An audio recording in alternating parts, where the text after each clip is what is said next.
In this video, I'm going to be sharing all about, how I quiet my soul, how I try, to let my heart not be troubled even in those situations.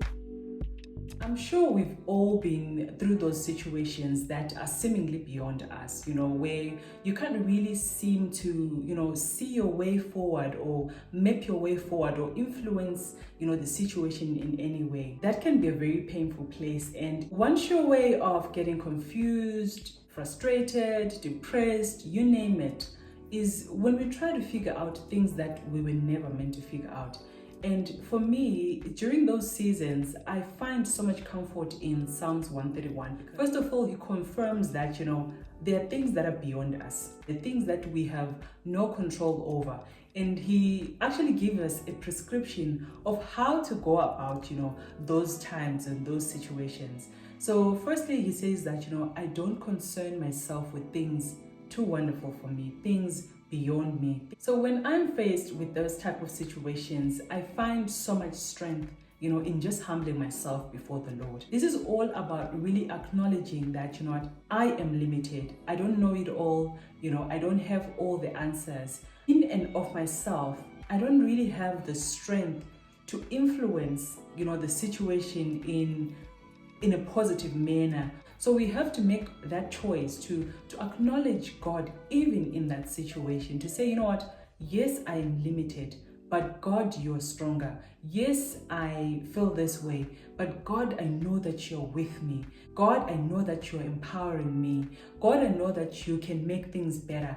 And I think the more we put those two in balance, humbling ourselves, but acknowledging God and hoping in God, it really creates room for God to work in your situation. One of my favorite verses in that chapter actually says that, like a wind child, I have quieted my soul. If we really think about, the process of winning a child, of, their mother's milk, it's not a comfortable process. It's actually a painful process, both for the child and both for the mother as well. And in a similar way, we understand that even when we're going through trials, when we're going through difficult situations, we have a high priest who is touched by our infirmities, who really understands exactly what we're going through. And taking that analogy of a weaned child, so we can place ourselves in that position of a child and, saying, I'm just going to sit here with you, knowing that because you are with me, you can take care of me. I am secure. I am safe because I know that I am in the presence of one who loves me, who is powerful, who is all wise, and who is going to work things out for me in the end. So that process of, seeing yourself as that weaned child, but with your mother, I think is a powerful picture for me. And I go there so many times, especially to deal with my difficult emotions. So if you are going through a difficult situation in your life, I would say that, trying to figure out can be painful. It can be torture. But instead, maybe let's move more from focusing on the situation and acknowledging God in the situation. In that way, you actually give room for God to work either in your heart, work in the situation, or give you the strength to pull through whatever challenges that you're facing. And I find that, when we put our hope, when we put our trust in God, we should do it with this confidence and this knowing that He knows us.